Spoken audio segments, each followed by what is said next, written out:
Welcome into the Falling Out Podcast. I'm your host, Jordan, here with my main man, Billy Ratliff, that is.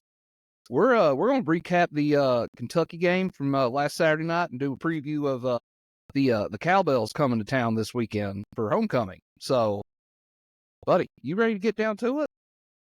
Let's do it, baby. Let's do it. So, dark mode, place was hype. Say what you want to about the fans, man. It don't matter. There ain't no noise piped into that damn place. They bring it anyway, and they took that personally.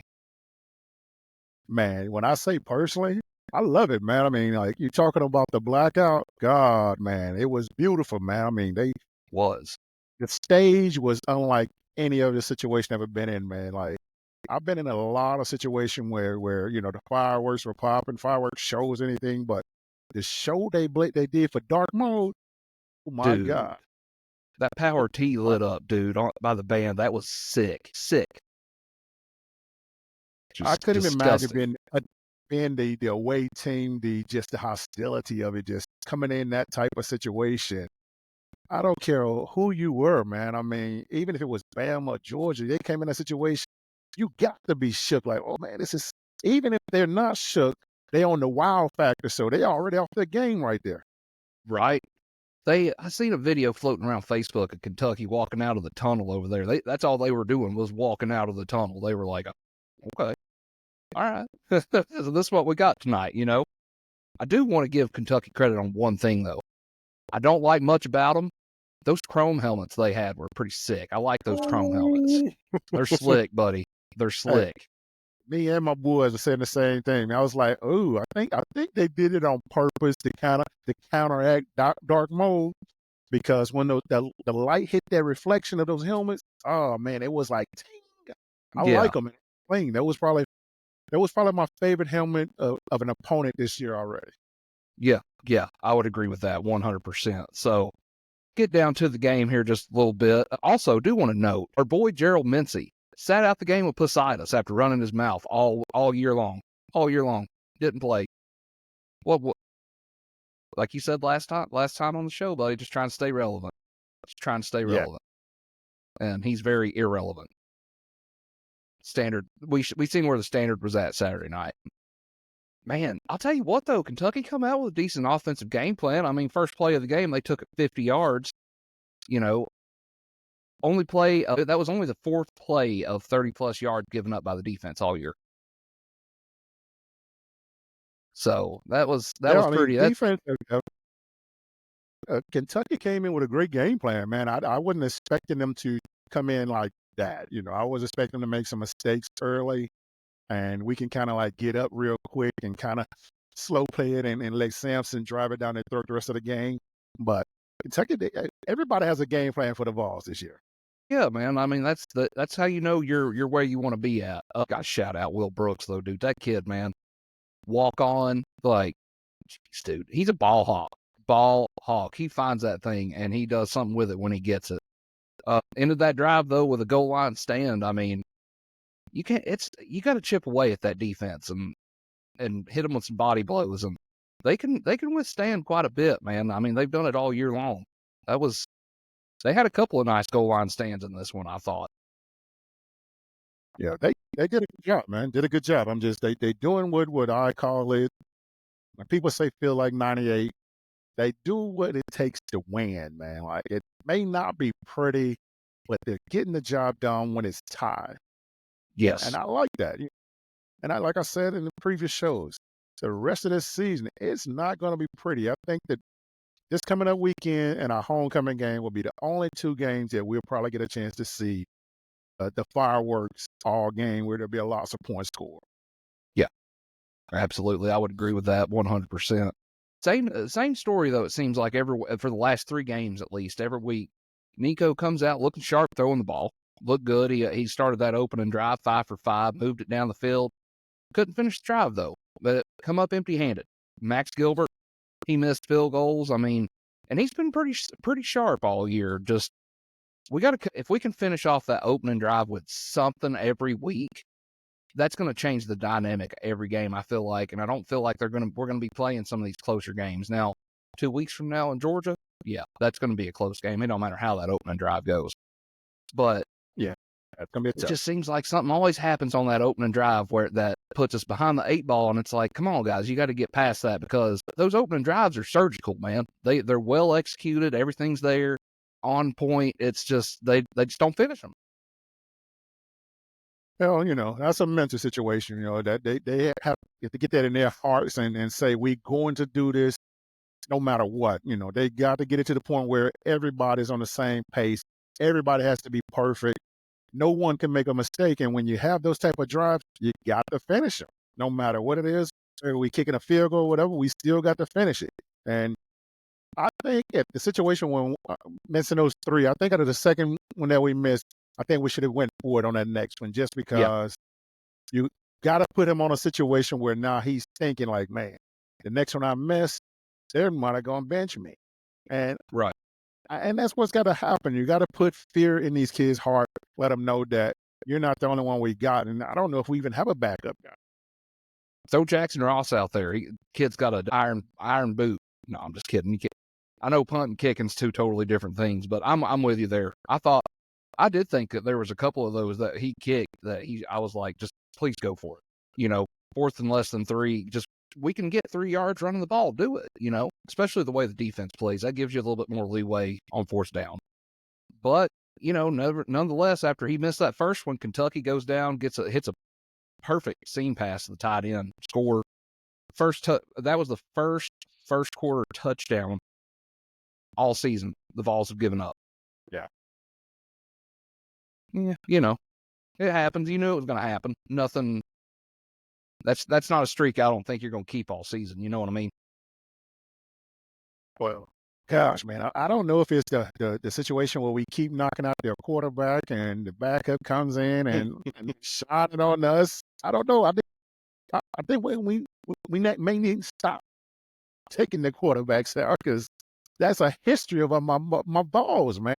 Ever since 2001, 2000 has been that situation where backup quarterbacks have always killed us. Yeah, and dude come in and tried his damnedest to do it this week. I do want to drop a couple stats on you for the first quarter scoring margin though. Through the first 4 games, Tennessee was plus 75. The last 4, I'm sorry, going into Kentucky, the last 3 they were minus 13. So they've been outscored 13 by 13 points in the first quarter across 3 games, which that's not an awful stat, but when you're plus 75, that's a huge drop. Huge drop. After Kentucky goes down, gets that first score, wide receivers, man. Here's a good. I feel like this is a question that needs to be asked. Should we use our tight ends more? Because it seems like they don't have a problem catching the ball. And you know why they don't have a problem catching the ball? They get Because offline. they don't get the ball often, and when you throw it to a kid that's not used to catching it, he would catch it in traffic any day. And tight ends typically have the best hands. I'm sorry. They do. Name the tight end that drops balls ever. It's rare. It is Rare. Most of the time, tight ends have much larger hands, and that's what you have with receivers. But I don't know if that's. I don't know. I haven't really test that, But most receivers have what I call NBA basketball hands. They have the alien long fingers, and they don't drop them. That's how you normally see them catch it with one hand. Right. Yeah, there was one that Barry and Brown for Kentucky pulled in Saturday night. That was just filthy. And then he turned around. Then I think that's the same play we broke his rib on. But I mean, it was a nasty catch. What prompted me to ask that though was Brazil, man. Nico could not have handed that ball to him any better, and boy dropped it. I mean, just dropped it like he had butterfingers. I was like, no, surely not. Hit him in stride, right where it needed to be, and dropped it. Looks familiar, right? Yeah, buddy. Yeah. Looks familiar. And see, that's the thing is hey, I got to open up the can of worms because I got to do it. It is the exact same thing, identical to what we looked like last season. It is. It really is, man. Throw a bullet. He would throw a bullet, hit him right in the chest, and every fan, every station, they blamed it on Joe. Yep. But this year, guess who they blaming it on this year, though? Wide receivers, of course. course. Yeah, But I don't blame a quarterback. Take a little bit of touch off of that. Get out of here, man. No, you don't take a touch off that because in practice, they catch it. exactly. In Exactly. practice, they catch it. But I think our receivers could go how to, or at least the coach is going to go back to the basics with the receivers. Let's do some quick games, some quick slants, some drag routes, some dig routes, or some quick outs. Just some things to get them back in the park. Like I truly think what really will help our passing game off is do what I call it the AK syndrome, where you dump it to Alvin Kamara, or just let's dump it out to the Samson, and Yeah. let's see what he can do on the move when he catch it, and that will create teams to start playing cover two. Now they're downhill, and we don't have anybody playing man on our receivers now. They in zone, or they playing three coverage or two coverage now. They are wide open now. They give us a little bit more until we establish that our receivers can catch any type of route. I think we got to trick these defenses with our backs and our tight ends. Yeah, I agree with that. I absolutely agree with that. We're seeing a lot of 3-3-5. I think teams are putting that 33 defense out there and keeping the defensive backs, out there, but to keep us from doing that. And whenever we start dumping some short balls off there and whatnot, that's when I think we'll see a lot less of that. Arkansas started it, and everybody else has picked it up. I'm going to tell you, I'm saying it right now. Arkansas laid the blueprint to slow this offense down. Offense and Yes, defense. I think they did. Yes, I agree with you. I agree with you. 'Cause, like everybody, ever since that game, you can see everybody doing the exact same drop in coverage to basically they're basically making Nico make a choice. You either gonna throw it to the simple choice we give you, or you're gonna try to make something happen where we want you to make a bad play. Yeah, Because if you think yeah, about it, even when absolutely. he threw through it and he throws those bullets, it's still two defenders right there. Yeah, yeah. And usually not. The thing about that is, though, is not, I won't say 9 times out of 10, maybe 7 out of 10 times or so, he puts it right where it's got to be, though. I mean, puts it right on them, threads the needle. And I get what they're doing, but I also feel like to an extent the coaching staff needs to adjust to it because they see it. And it's not a knock on the coaching staff. I mean, I get it. You got what you got, you run what you run, but you need to adjust to it a little bit. Go out there, like you said, for a drive or two and start dumping them swing passes out in the flat to the tight ends. Bring them up, and then you go over the top, and then you put them on their heels. They don't have anywhere to go with it. I do want to say it seems like then on the second drive, Samson fumbled. I think the fumbles are what's keeping our boy out of the Heisman talk. I think it is. I'm still upset the fact they didn't go back and review that, dog. Like that was a little too close for me because it ended up being a fumble, but I think they should have reviewed it, and I think it probably would have called it back because it looked like his knee was down before when the ball came. Yeah, yeah. No, I thought that too while I was watching it. I'll tell you this though. I think out of all the wide receivers we've got out there, Brew, Squirrel, Brazil, even the tight ends, I think all of Nico's trust goes to Brew. He knows if he throws it to Brew, if he puts it where the man can catch it, he's catching it. He's coming down with it, or he's going to at least make it to where it's not going the other way. And I think it shows because you watch, man, those quick slants and everything. Brew beats his guy. That's the only one that to your point that gets off the line and gets into his route. You know what I'm saying? And Nico sees that. That being said, though, first quarter UK had 166 yards total on us. They were moving the ball on us, and of course now, granted, 50 of them come off that one run. Eh, you know. Kitzelman though, dude, did you see that pop? He got popped on that one Nico threw to him at the seam. Yeah, Just yeah, that was a wicked hit, man. I don't blame him. I'd have dropped that one too. I think I'd have dropped it too. that was a doozy. Peyton Lewis though, man, gets in the end zone and the drive for the Vols, and for the first time in the first half in the last 3 games, we finally get on the board. We can't have those type of mistakes, man. Like those are the mental mistakes that I'm saying that we gotta fix. Like especially when next week when we go to Georgia, that's where it's gonna really hurt us with that type of team because the talent that those guys got and the bullseye that they're going to be looking because it's going to be, hey, we either lose or you guys will lose because right now there's a lot up for grab with that game next week. And continue to Absolutely, make man. good mistake. Absolutely, man. Kentucky ends a half though up 10-7. They get an Alex Rainer field goal, go in the locker room, come out. Seemed like though, man, we outgained them 254 to 196, held them to two of 7 on third down. So we didn't have a bad game at all. You know, defense stood tall though, man, caused a turnover with 10:05 in the third at the Kentucky 28. That's when the game shifted. Down 10-7, defense gets the ball back. Sampson finishes the drive off with a 7-yard touchdown run.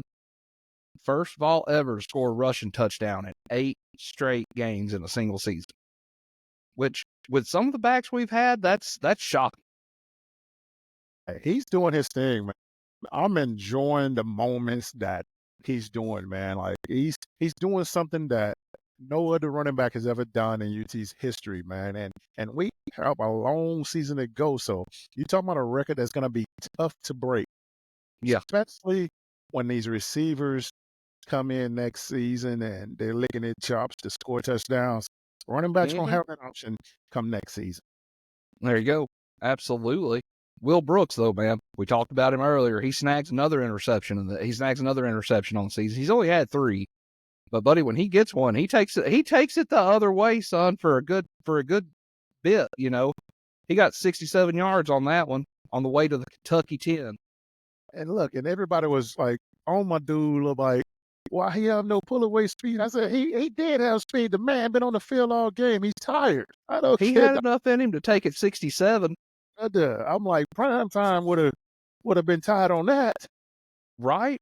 I mean, buddy, he did. He took that sucker 67 yards, and he said, "See ya." He just ran out of gas at the 10. He thought he had enough, but 2 plays later, Nico hits Kitzelman for 6 and made him pay for it, man. That's what you got to do on them turnovers. Make them pay for it. It's nice to turn them over and keep them off the board, but you need to get something out of it yourself. Whether it's 3, 6, or whatever, you need to get something out of it yourself.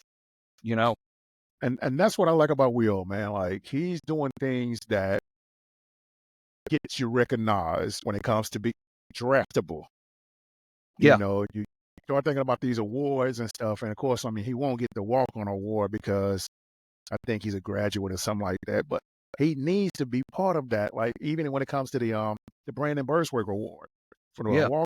best walk-on ever. But I don't think he'll get that opportunity, even though he's playing at a level right now, man, where I'm saying he should be in a sense right now, our captain of our defense right now.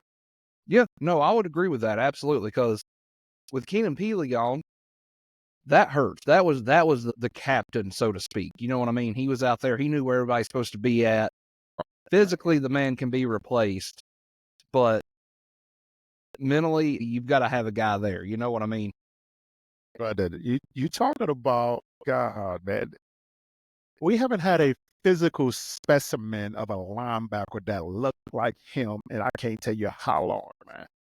I want to go back to almost, gosh, you want to almost say, but Gerard Mayo in a sense of like that physical specimen that just looks the part. Like, oh Yeah. yeah, he's going to be a first, second rounder right there. Just his God gift, just his physical attributes automatically made him look like he was a baller. And granted, we haven't missed him, but gosh, can you imagine if he was out there right now? Oh, dude, you can tell he's not. I'll put it like that. But you're right. To an extent, we've not missed him. Arian Carter has stepped up in a big way to fill that role. He really has. And I would dare to say he's, of course, Keenan Peely's had 2 knee injuries, but Carter, I would argue that he's much more athletic than him. Yeah. Athleticism don't always equal smarts, but I'm old school, man. Like when it comes to playing, I'm up to physicality when it comes to the LBs, man. And he was just physical, man. He was yeah, always on the ball. You see him getting up in lineman's chest, or he was not backing down for nobody. Like, Oh that's who I no. thought was that guy that was like that vocal guy that stepped up and like grab your face mask and get you right. And when he got hurt, man, I was like, no, come on, baby. Yeah, But we got guys hated that to fill see his it. shoes, and they've been doing a great job so far. Yeah, absolutely. And how about Boo Carter? I want to say Boo got his first start this week, so I like to see that. I want to know one No. thing though. What's that? Why aren't we seeing more of Mike Matthews? I'm not raising hell over it by no means, but everybody hyped the kid up. They say he's got speed to kill, and we don't see him very often. I kind of want to see him. Like, let's get him out there. I think more of the situation, I mean, it's gonna have to be a practice situation, man. Like, You would he's think. not doing it in practice. Like, there's too many mistakes. He's grading out wrong in practice, and a lot of guys are not practice guys. Some guys are gamers, but you got to hold these kids accountable today, though. Yeah, You just put them out there because they are the best, and you create bad habits when it comes to the locker room. yeah, I would You agree just with put him that. out there because he is that talent, but guys in practice are doing everything the right way and grading out better. It just create a whole situation in the locker room. So coach know what they're doing. I mean, there's a reason why he's not out there. Yeah, no, I take that stance with a lot of things. I was just curious to see what maybe you thought because it's you heard all summer about how talented the kid is, and I mean you could tell the kid's got speed to burn. Just makes you wonder. I would love to see him out there some more, but who knows? We may see him here in the next few weeks some more. Boo Carter though, dude, I tell you what, I like that kid's fire. That kid can lay the wood, and he don't back down from a soul.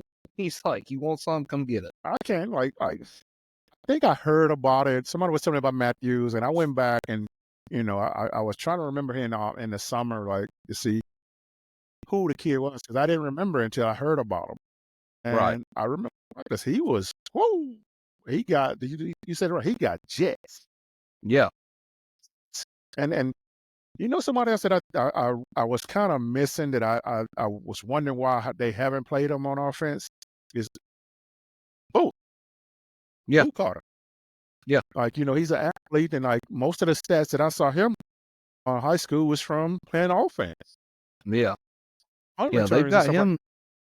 I'm surprised they haven't used him over there yet. For all we know, Hype may have something up his sleeve for him. We've just not seen it. You know what I mean? Be nice to see it here, not this week, but next against Georgia. Throw something out there that they've not seen. I like Boo though. He is returning punts though. I did see that, and I want to say he's one of the starting safeties back there with Will Brooks, or I think they use him, kind of hybrid linebacker safety. And dude, I like watching the kid run and watching him hit. He's stout.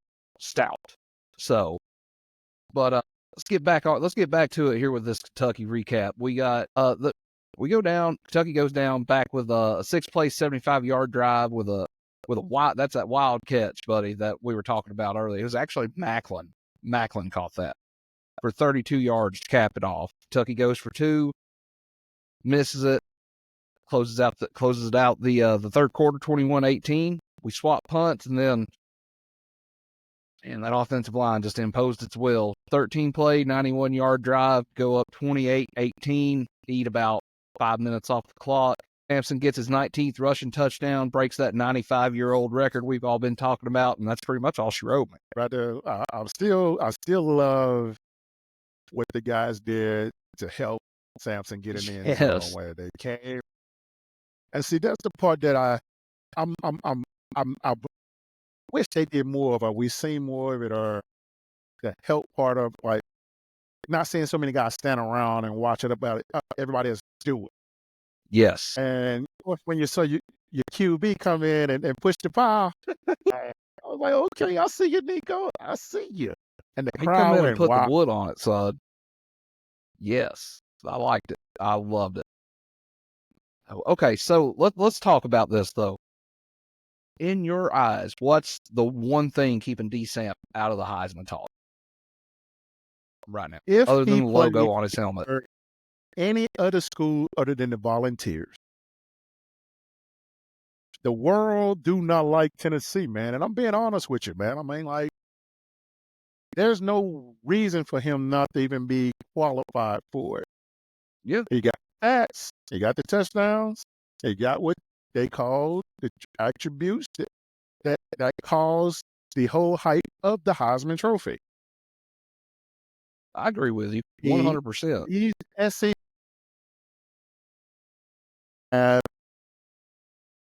the only thing that has there's not even anybody on the team that even remotely closely can share votes with him. Yeah. No, That I'm used with to you. be the thing. Like you have so many people on your team, they have so many stats, and it kind of takes away from that leader. We don't Yeah, have that. He should be up for it, but I know they will not give it to him. Now, granted, come next weekend, if he comes and he plays and he gets 3 touchdowns against the Georgia defense, that would be the only way Samson gets his Heisman Trophy bid. I would agree with that. See, here's my thing. I agree with everything you said. I think he's got the numbers, this, that, and the other. The Genty kid that everybody's just fluffing right now, he's got just as many touchdowns as that kid does. Yeah, granted, Genty's got about 300 yards more. But look at for one, look at the competition the kid plays against, or lack of. Two, though, I don't feel like he's had that Heisman moment yet. Where somebody like Hooker had that Heisman moment against Alabama in 2022, where we were like, okay, this dude's like a legit contender. He's not had that moment yet. If he does what you said right then against Georgia, say he was to go for 150 and 3 touchdowns, how can you keep him out? Because they show the Tennessee defense very little respect as far as that goes, just because, like you said, it's Tennessee. How can you keep that kid out of the Heisman talk against an elite defense like that? Because we all know Georgia's got a good defense, and I don't think they're as good as ours. They might be, but I don't think they're as deep as ours. And now, one more thing I'm gonna add to that situation with Samson, man. Like the way the voters are now today, they you got to have a little how would I say, a little cockiness to you. You got to be a little flashy. You got to do something that makes people watch you. You got to do kind of like what Shajon Bradley did with the Philly Eagles the other night. He did just you got to do something like that, or you got to do a dance in the end zone or something. You got to make people know who you are, Notice you. because right now, to be honest with you, if we weren't Tennessee fans, would you even know who Samson was based off not knowing his stats? That's true. That's true. And something too. I haven't seen anything put out by the Tennessee social media department about the put him up for Heisman. That I feel like he's got a strong case to at least start campaigning for it. You know what I mean? Like let's help our boy out here. We'll start it on Volling Out, Dylan Sampson for Heisman. So And you said it perfect right there. We haven't done anything to create a campaign for him. And I think it's gonna be too late to campaign the way I think they should. Even if he do good against Georgia, I think it's gonna be too late because a lot of the voters already done made their mind up who they really want right now. right, And that's right now true. That's true. it's between Boise and the Miami quarterback. Yeah, yeah. I could see that. But also I want to throw this out there too. DSamp seems like he's a very humble kid, and he may not want that type of campaign being run for him. He may just say, "Hey, no, this is not about me. This is about my team." And I could see that. I could see him being that type of teammate where he don't want to overshadow nobody. It's just, hey, we win as a team, we lose as a team, whatever. And he may not want it. Who knows? Well, I mean, I think personally, even if he don't, he has no choice now. Like everybody was hoping that it was Nico, and there's nothing that he can truly do to outshadow him right now. That's Nico is true. still the golden child right now. That's true. That's true. Nico has, the NIL has made him that guy, just because of the money that he makes. Like, no one has talked about, hey, what Sampson NIL? And ain't nobody said nothing about that. Like, do Right. he have one? Of course, we know he does, but no one talks about him other than he got the Russian record. No one's talking about this kid. I'm like, man, this guy is a beast. He is a monster, guys. Like right now, if you was to give me a choice between the Boise State running back and Sampson, I'm taking Sampson. Yeah, absolutely. I watched the Boise State kid, good, but I still don't think he's that physical guy that can take that beating every down. Especially in the SEC, it's not easy. Right. And I can already see that being, if everybody stay in the same place with rankings, I can see that being our first round game. That would be a doozy right there, I think. I think it would be. That being said, I'm glad you brought that up, that first round game. Did the playoff committee get it right? What do we think? 7th? I'm happy with 7th. I mean, I think you could make the case for us to be a little higher. You could also make the case for us to be a little lower. But I think they've got us right where we're in that category where I feel like that 6 to 10 area, they're pretty sure they're playoff caliber teams. They're just in a wait and see type mode. Let's say 6 to 9. That 6 to 9 area is that group of 3 teams right there. Then you've got 10, 11, 12. Alabama comes in at 11. I think they put them in a spot to where one more loss, they're done. But they gotta keep the name brands in this situation. Like, they can't leave Bama out too far. I mean, they're not really counting them in right now, but Bama's still in contest with this situation, even with 2 losses. Like, now us, if we had 2 losses, they wouldn't put us in that situation. They'd have had us like at 17, 18 somewhere right now. Right. That Georgia game though, man, it's looming big. I know we've still got a game in between it, which we're going to talk about here in just a minute. But I'm starting to get on the train where you're with you now, where I don't think we've got, looking at how they've ranked us and depending on what happens and this, that, and other, I don't think we've got as much room for error as I thought we had. At this point, it's too much craziness has happened. We've played too many close games, and we're kind of to the point now to where, and I'm not bitching about not winning by enough. We win. That's all I'm worried about. But there's good, like this game this week. You and I were kind of talking about it. It's a get right game. If our second team's not playing by the start of the stat game, baby. If we're not playing the second team by the third quarter, we're in trouble. We're not playing good. And so that's what we got to do. This weekend is huge, man. I'm gonna call it a confidence builder for the receivers, for the offense. Period. This has to be a game where they either show up and get in the end zone, or continue to let Sampson do what he does, or get over that hump and let's catch some deep balls. Let's do what we're supposed to do as an offense, and hey, let's give Sampson a break for a change. Yeah, hey, I'd say he'd probably welcome it because we've rode him like a damn horse this year. So with that, let's just go ahead and segue into this Miss State preview, man. Break down a little series history for us. Vols lead at all time 29-16. We won 8 of the last 10 and 7 all time in Neyland. Vols owned the most recent and longest winning streak in the series at 6, going back to 2008. Largest margin of victory is 59-21 by the Vols in 03. Smallest is 14-13 by the Vols as well in 1964. Coach Cornbread won the most recent meeting in the series in 2019, 20-10. Buddy, I know you played against him back in the day. Miss State's not always been, I don't want to say a poverty football program. Back in the day, they were good. They were really damn good. I mean, y'all played them in '98 for the SEC championship. I remember watching that game very vividly. They gave you guys all you wanted, and then they just fell off, man. After Mullen took off, and they just fell off.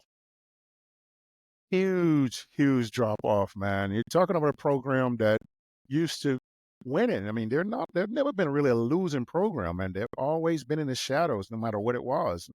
The in-state rivalry with Ole Miss, and it's this year. I don't know what's going on. I don't know if did the transfer portal hurt them that bad, and that's what it's starting to look like because a lot of kids jumped ship when the new guys came in. But like, I have never seen a Mississippi State this bad, man. They are playing. They start off good in a sense every game, and then next thing you know, they're down by 3 touchdowns. Well, they've also like it seems like at this point, with and I say this about the Vols too, that you're at the point in the year where I know we keep saying we're waiting for our offense and stuff to come together, but you're at the point in the season now where basically you've got what you've got and you are what you are. But man, I mean Texas didn't exactly kill them. Texas had to pull away late in that game to make that one look good. They hung right with Georgia. I mean, it's not. I don't know.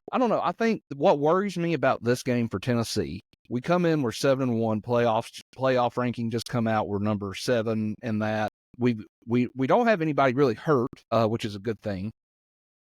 Could this be a trap game though? I mean, it's a big spread. It's a 24.5-point spread. I don't think this is a trap game because I'm gonna continue to say it. We got the home field advantage right now. All right, we have a situation right now where we can't lose our focus of what's ahead of us right now. And this game has to be a mental game that they overcome the first quarter. The first quarter has been our kryptonite. Yes. We have to figure out a way to get in the end zone no matter what on offense. Because our defense, we're keeping them out of the end zone. The defense is doing their job. So we have to find a situation where the offense finally carries the defense in a sense to help them stay off the field. Let's keep the offense on the field because that's, I mean, even though we have a good situation with the time of possession, the scoreboard don't show it though. No, it don't. 24.5 point spread. I truly think they got it right. I don't see us winning this game less than 30 points, man. I hope you're right, man. I felt like it was a question that had to be asked though, just simply because it's stuck coming off of Kentucky, which Kentucky, that's not a big, I mean, that's a big game to Kentucky. It's Kentucky to us. It's Kentucky's Super Bowl. I said it, their Super Bowl. Back to the coal mines. And just another little information, like this is still, we are everybody's Super Bowl game in a sense, man. I mean, they're coming into a hostile environment, and they know it. Trust me, they know it. They know it. Like, this how deep it goes when, like, I know they know it. Even when I was on a recruiting trip to Mississippi State, those guys even told me, man, you better go to Tennessee, man. Hey, that crowd's so loud, man. Hey, I'm telling you, man, they freak out, man. I'm like, I don't even know nothing about the crowd, man. They was just asking me who all else was recruiting me, and I told them about that. And I remember because the guys that took me out was Dwayne Curry and Eric Dampier, the basketball guy. And that's everything they kept telling me, man. Hey, Neyland Stadium is so loud, man. You want me to hear yourself think. Right. And we just continue the tradition. And I think we'll be fine, man. I don't think this is a trap game, but Mississippi State coming to play just like they play Texas and Georgia. They're going to play the exact same way.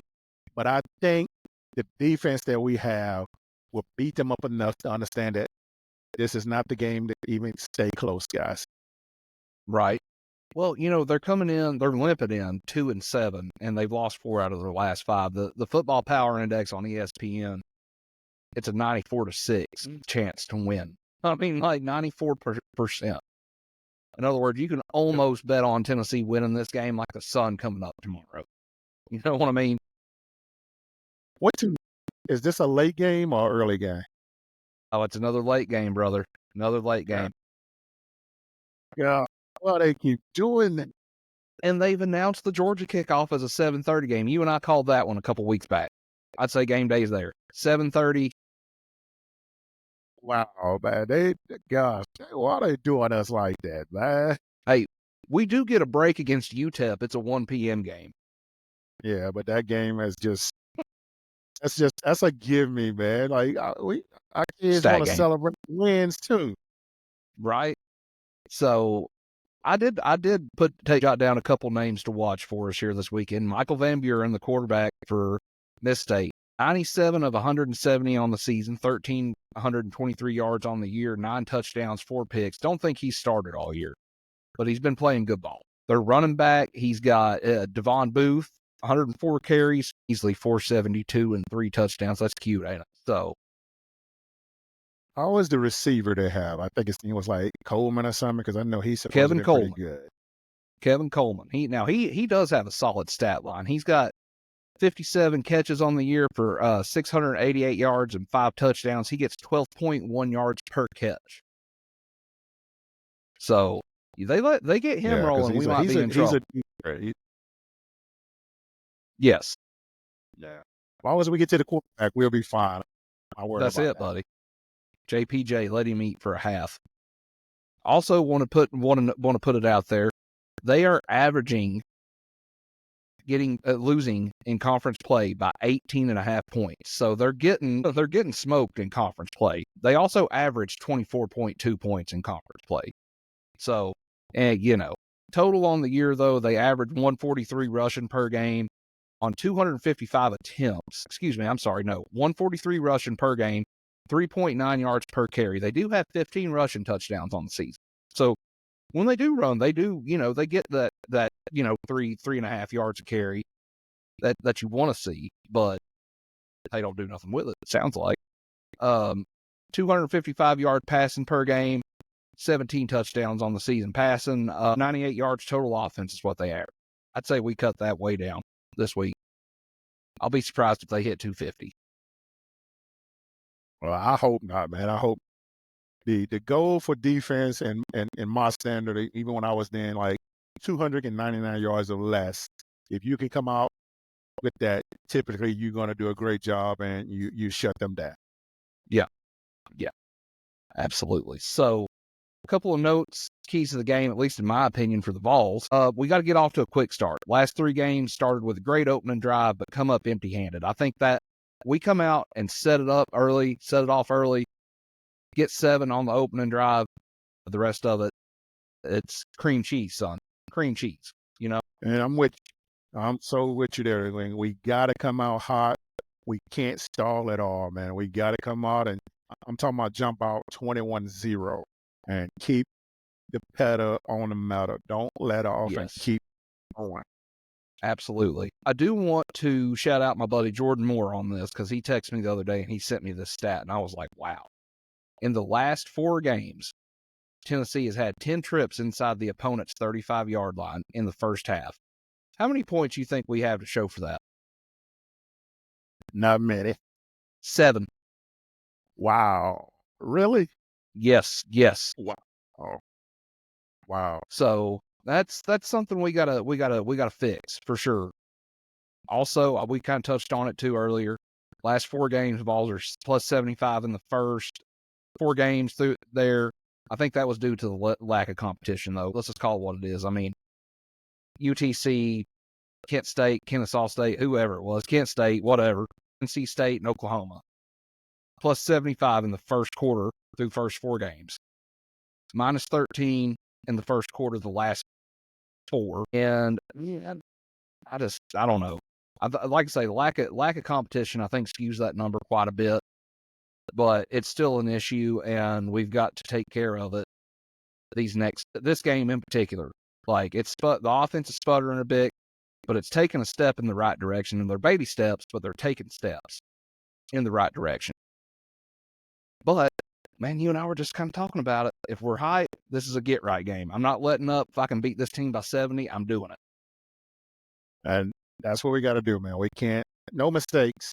Put the points up and let's get off the field. Let's put the young guys in. Let's save some injuries and get ready for Georgia. Well, we're at the point in the season now. We could have beat Kent State or whoever it was, second game of the year, 125-0, and it wouldn't have mattered. It wouldn't have meant a damn thing. you're at the point this year now in the season with the playoff rankings coming out. Style points are going to matter. They matter. If you can beat somebody by 70, by God, do it. Like, don't let up. Just do it. Because the playoff committee's not going to forget about it. They're not, and that's what we got to do. Like, and I just thought about something. I'm like, I think losing the early game kind of hurt our playoffs in this situation because we're in a situation now where if we do lose to Georgia, it looks good and bad, but you know how they're going to treat us with two Of losses. course. They're not treat us the same way they treat Alabama with two losses. They'll put Alabama at 7 and throw us at 11 or 12 with two losses. The only thing that could save our bacon in that sense in a loss is we have 3 or 4 teams behind us lose, which I mean, look at Bama's schedule, what they got left. It's possible, but not likely. That could be the only thing that saves our bacon in that sense is we have 2 or 3 teams behind us lose, get blown out, and we're close in Athens if we lose. If we lose. We ain't losing. I hope we get a hold of somebody that knows this Uncle Lou that gets on YouTube for Georgia and gets this to him. Uncle Lou can suck it. How about that? Because Georgia's going down. Going down. Oh, yeah. How That many being teams said, how many playoff teams? 12. Get 12. That's going to be a tough one, man, because when I envisioned they moved it up to 12 teams, now I got a chance to pick and choose who they really want to put in there and not. Like if you think about how they're treating some undefeated teams right now, they're not even respecting their rank right now. So just imagine if we do lose one, they have no choice but to put those guys in there, and they know what they're doing. They're hoping that the SEC teams beat each other up to kick them out so they can put these other teams in to kind of make it a sucks matchups okay or something. Right. No, I'm with you on that for sure. That being said, though, buddy, let's do some pick'ems for this week. I always have fun with you on that because we go spread and we give our arguments as to why. First game up on the docket here, we're going to go Florida going to Texas. Texas is a 24-point favorite. Which way you rolling there? I'm going to take the points with Florida, man. I mean,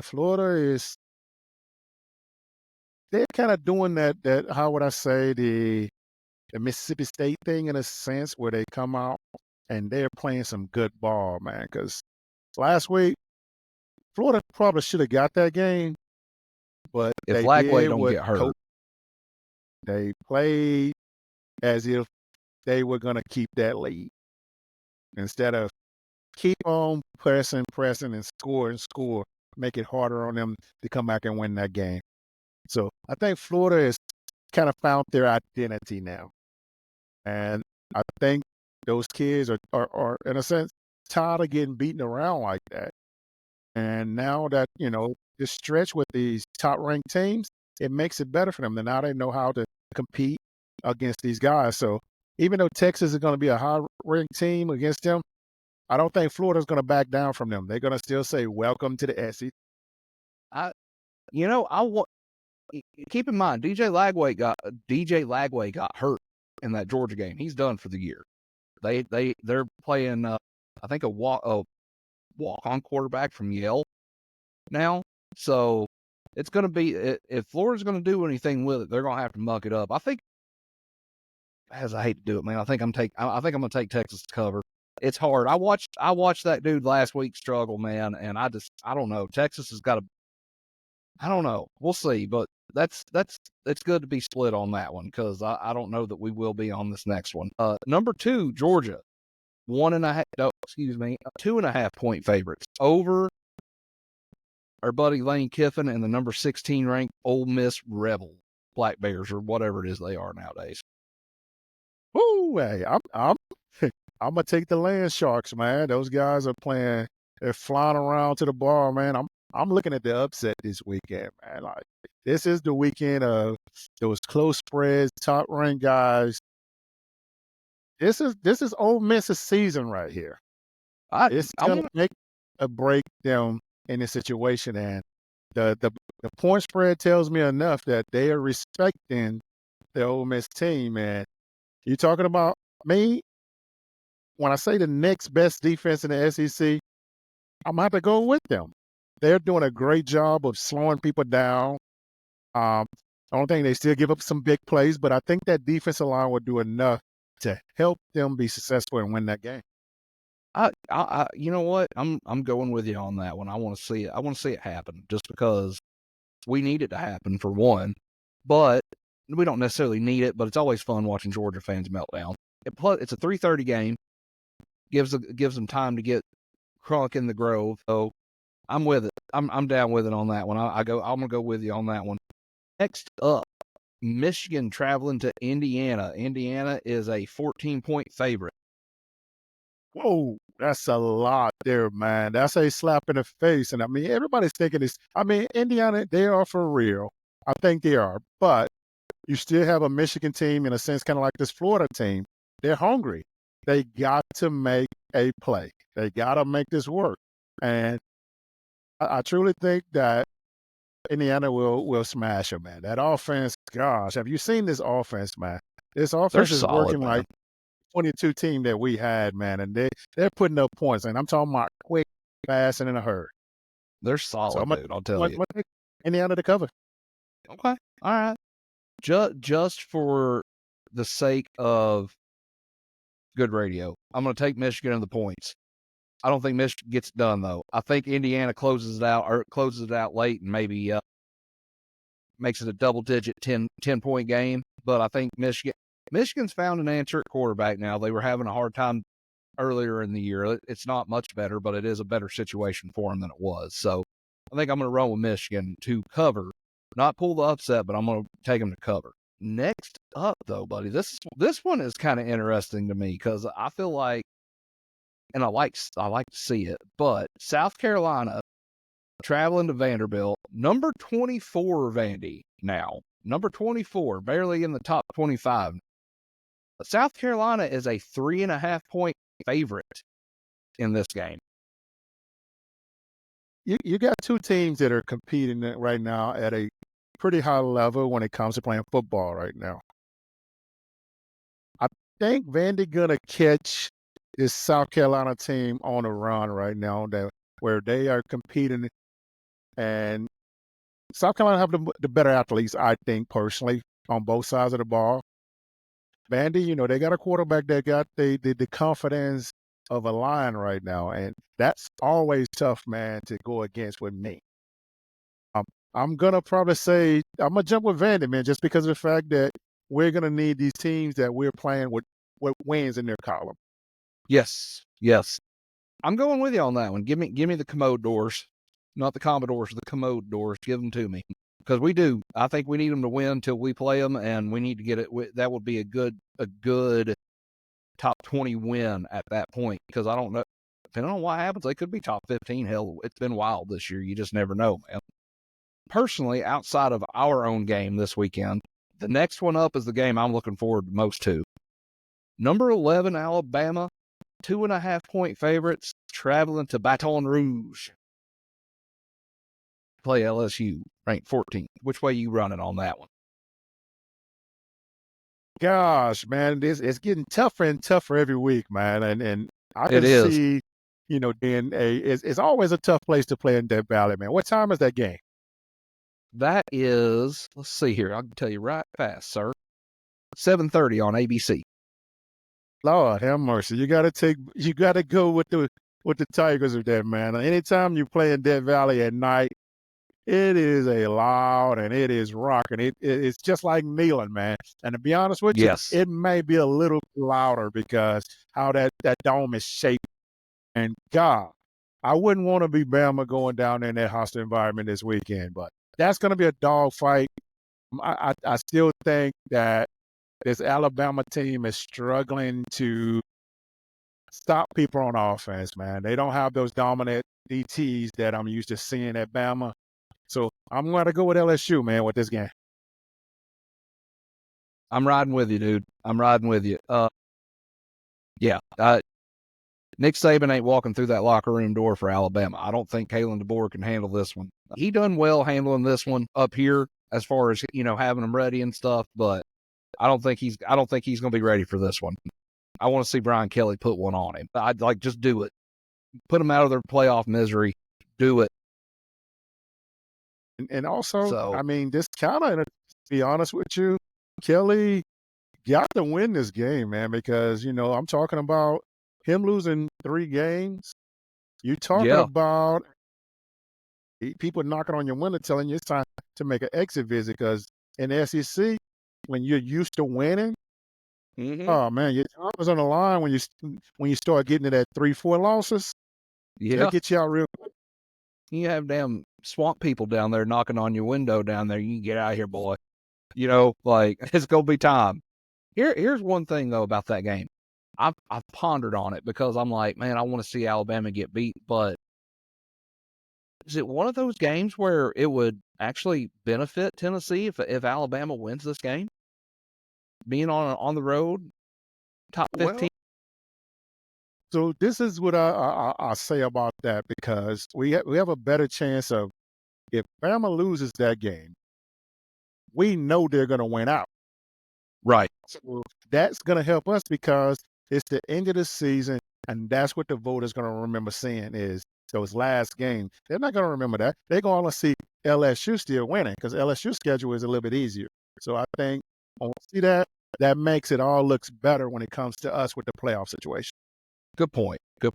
Duly noted. Last up, game in Neyland Saturday night. Miss State, number 7 Tennessee, 23.5-point favorite.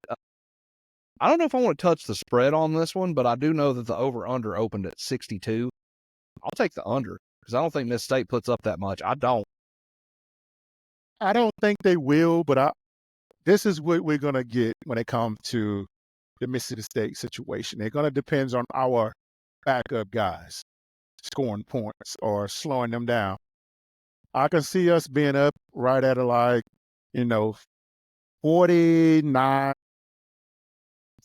third quarter. And you see that back door in a sense where we put our backups in and Mississippi State score a touchdown. And covered total. And that's going to be one where I'll probably jump on the over total because they put that total that high for a reason. Because this is what I still call it the Vegas syndrome. They don't think that this Tennessee team can score, but they got it in mind that everybody know they can score. So now Vegas put it high to make everybody say, guess what? They won't score that many points. It's going to be an easy under. We're looking at about 52 points. That's what they're going to look at in. Vegas takes some money. Yeah, they probably that. I'll probably donate this week, on that one. But since we do pick against the spread, though, I think we cover. I think it'll be a 26-27 point cover. Beat them by 26-27 because of what you said. I think they may get a couple of late garbage touchdowns to make it a little closer, make us sweat it out just a little bit, but I'm gonna run with you on that one. I like us to cover that, even if the under does hit, and it's a 24-0 shutout. I take it too. I take it. So, buddy, that being said, man, I think we've about hit all the high spots, all the low spots, everything we can do. Let's put a bow on this one and end it with a big old Go Vols. Yes, sir. Go Vols.